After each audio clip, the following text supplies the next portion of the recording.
Hey y'all, so I wanted to come on here and talk to you guys about something because my heart is really breaking right now. Um, I just feel really bad for Raz-B. If you don't know, Raz-B is a part of B2K. B2K was super popular back in the early 2000s, and one of the things that contributed to them breaking up was Raz-B's claims that their manager, who was also his cousin, I think, was sexually assaulting him. And a lot of the other group members distanced themselves from him and said like, oh, I don't know about that. Marion kind of stayed with Chris Stokes and they continued to work on his solo career. And throughout the years, you know, Raz-B, he's recanted and said, oh, it didn't happen. Then he came back and said it did happen. But one thing that I never saw throughout all that time was anybody ever come and say, hey, Raz, we support you, or anything like that. So for me, when this Millennium Tour came out, I was like, yo, really though? Like, if you were a teenager, if you were a tween back in that time, like Chingy, Lloyd, B2K, Mario, like Yin Yang Twins, like all these people are relevant to your childhood. Like, you know, this was a time where we were watching 106 in Park. Bow Wow was the king of 106 in Park. Like, the nostalgia, okay? When they announced that they were coming on tour, I was like, whoa, that's gonna be lit. Like, that is a great lineup. Like, you just going back in time. Like, it's just taking you back to when you were younger. And while I thought that was cool, I couldn't buy a ticket because I was like, nah, I don't feel right, because nobody has ever stood and said, yo, Raz, we support you. And as a group, we're gonna go ahead and move forward and perform for our fans and continue to support you as well. They never addressed that whole situation ever again, and I just didn't feel comfortable. And now here we are, Raz-B comes out with this video saying that he's not gonna be in the tour anymore. He's gonna withdraw from the tour.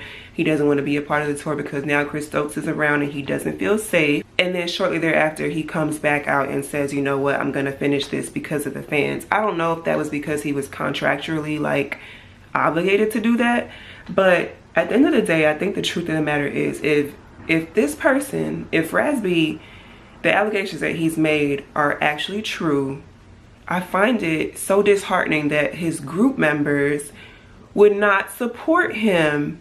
And then on top of that, have this man around if he actually is.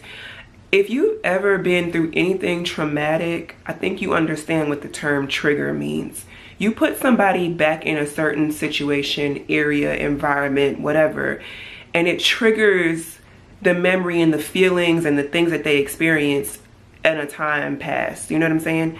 And I feel like if this is true for him, why is it so hard to support him? Why is it so hard to say, hey, you know what? Because these things happen to you and we know that they've affected you this way, like what about his mental, what about his emotional health? Like, the way that Raz-B is they're all still pretty young, and the trajectory of how this can impact him is not being considered, I don't feel.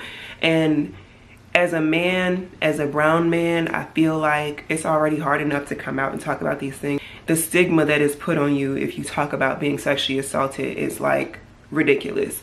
But the fact that he talks about it and he says these things, it shows that he needs help, he needs support. And I can only imagine how it feels to have to get up, go rehearse, come out here, perform, and do all of this, and at no point in time have anybody stand in your corner and say, hey, we support you. Hey, we're standing with you. Hey, we're fighting with you.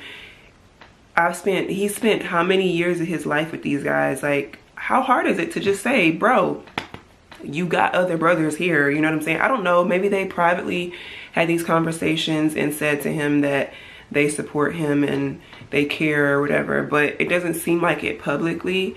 And for me, that was why I couldn't go. But I will say that from the videos that I've watched of them performing, Raz-B is the only one giving me like 150 million%. Like, he is going hard. He is hitting every TikTok, big bang, boom boom, boom cat cat, whatever. Like, he is hitting everything. So like I said, my heart really does go out to him. If these things are true and he's still having to battle these things every single day, I find like I'm imagining the stress or the tug of war that he has internally, because I'm sure he still loves music. I'm sure he loves performing. I'm sure that he loves, you know, all of that. But all those things that he loves have also come with all this damage. So you imagine the two of those things colliding in one person. It can't be easy. So my heart goes out to him, and I really wish him and all the other group members the best. And I hope that they can grow from this and learn from this.